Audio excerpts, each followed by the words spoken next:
3 days before our honeymoon, my husband canceled our flight. At least that's what he told me. He said a family emergency had come up and he needed a little time to help his childhood friend through a difficult situation. I believed him. Then I accidentally saw a message on his tablet. A few days alone together before she finds out will be perfect. My stomach dropped. The honeymoon tickets had never been canceled. He had simply changed one passenger's name. Mine. Instead of crying or begging for answers, I smiled. Then I did something nobody expected. I quietly booked a one-way ticket to Australia. My name is Emily Carter, and I was 29 years old when I learned that sometimes the worst betrayal doesn't arrive with an argument. Sometimes it arrives with a smile. 3 days before my honeymoon, I was sitting at our kitchen table surrounded by travel brochures, sunscreen, and a checklist I had spent weeks organizing. After dating for 4 years, Ryan and I had finally gotten married. Everything felt perfect. Or at least, I thought it did. That afternoon, Ryan came home looking concerned. "Bad news," he said, dropping his keys on the counter. "I need to postpone the honeymoon." I stared at him. "What happened?" "It's Ava. She's going through a really difficult time right now. I can't leave her alone." Ava was his childhood friend, the woman he'd known since elementary school. I felt disappointed, but I trusted him. "Okay," I said softly. "We'll reschedule." The next morning, I was looking for our travel insurance documents on his tablet while he was in the shower. That's when a message notification appeared. I wasn't trying to snoop, but the preview froze me. "A few days alone together before she finds out will be perfect." My hands went cold. With shaking fingers, I opened the conversation. There were hotel confirmations, photos, private jokes, and one message that shattered everything. "Can't wait for our honeymoon." Not ours. Theirs. The flight hadn't been canceled. Ryan had simply replaced my ticket with Ava's. I sat there staring at the screen, unable to breathe. Then something inside me changed. And instead of confronting him, I started making a plan. I spent the next 2 days pretending everything was normal. Ryan talked about wedding gifts, thank you cards, and future plans as if he hadn't secretly handed our honeymoon to someone else. I smiled when necessary. I nodded at the right moments. And I quietly prepared to disappear. The first thing I did was book a one-way ticket to Sydney, Australia. No return date. No backup plan. Just distance. Years earlier, my college roommate, Sophie, had moved there for work. When I called and explained that I needed a fresh start, she didn't ask many questions. She simply said, "I've got a spare room. Come." For the first time since discovering the messages, I felt a small sense of relief. Over the next 48 hours, I organized my finances, packed essentials, and arranged temporary storage for my belongings. Ryan noticed none of it. He was too busy texting Ava. The night before his trip, he kissed my forehead and said, "Thank you for being so understanding." I almost laughed. Instead, I said, "I hope everything works out." The following morning, he left first. I watched his car disappear down the street. Then I placed a short note on the kitchen table. It wasn't angry. It wasn't dramatic. It simply said, "I know about the trip. I know about Ava. Don't contact me until you've decided who you really are." An hour later, I boarded my flight. As the plane climbed above the clouds, my phone vibrated repeatedly. Ryan was calling. I turned it off and never looked back. Sydney felt overwhelming at first.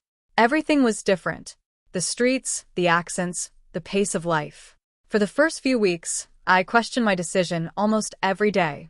I stayed in Sophie's spare room, worked temporary jobs, and tried not to think about the marriage that had collapsed before it truly began. Some nights were harder than others. I would lie awake wondering how long Ryan and Ava had been planning their secret trip. Then I would remind myself that the answer no longer mattered. What mattered was moving forward. Slowly, things began to change. I found a full-time position with a growing marketing company near the harbor. The work was challenging, but I loved it.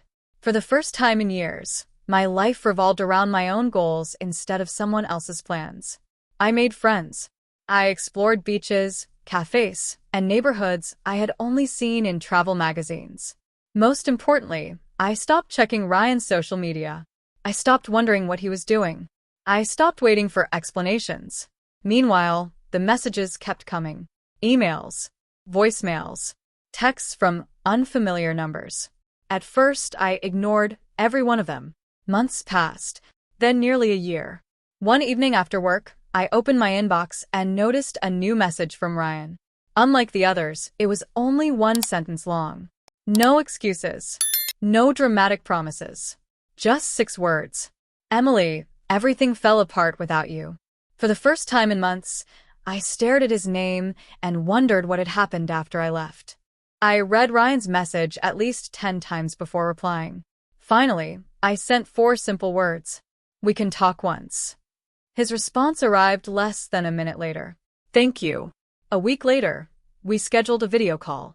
When his face appeared on my screen, I barely recognized him. The confident man who had walked away from our marriage looked exhausted. His smile disappeared almost immediately. Emily, he said quietly, you look happy. I hadn't noticed it before, but he was right.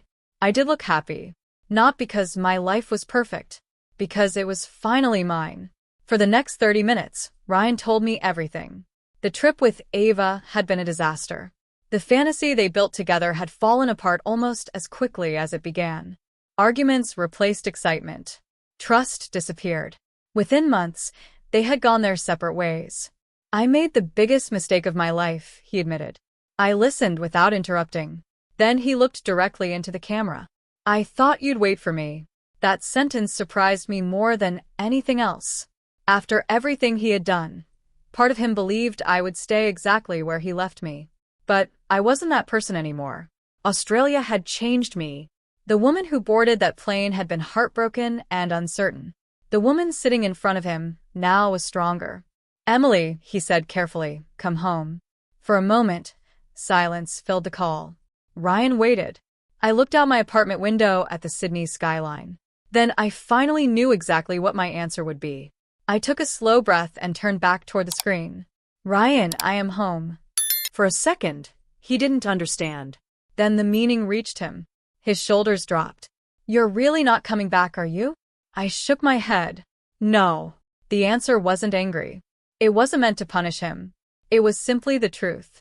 I spent a long time thinking I lost everything when I left, I said. But looking back, leaving was the first decision I made entirely for myself. Ryan looked down. I never wanted to hurt you. Maybe not, I replied. But you still made choices that did. Neither of us spoke for several moments. Then he nodded, as if he finally understood there was nothing left to fix. Before ending the call, I wished him well. Not because he deserved forgiveness, because I deserved peace. When the screen went dark, I felt surprisingly calm. The chapter that had started with betrayal was finally over. A few weeks later, my manager called me into her office. The company was expanding internationally and wanted me to lead a major new project. It was the biggest opportunity of my career. That evening, I celebrated with Sophie and the friends who had become my family. As we sat overlooking the harbor, laughing beneath the city lights, I realized something important. Ryan had once been the center of my future. Now he was only part of my past. I looked across the water and smiled. The one-way flight I took to escape heartbreak hadn't ended my life. It had given me a completely new one.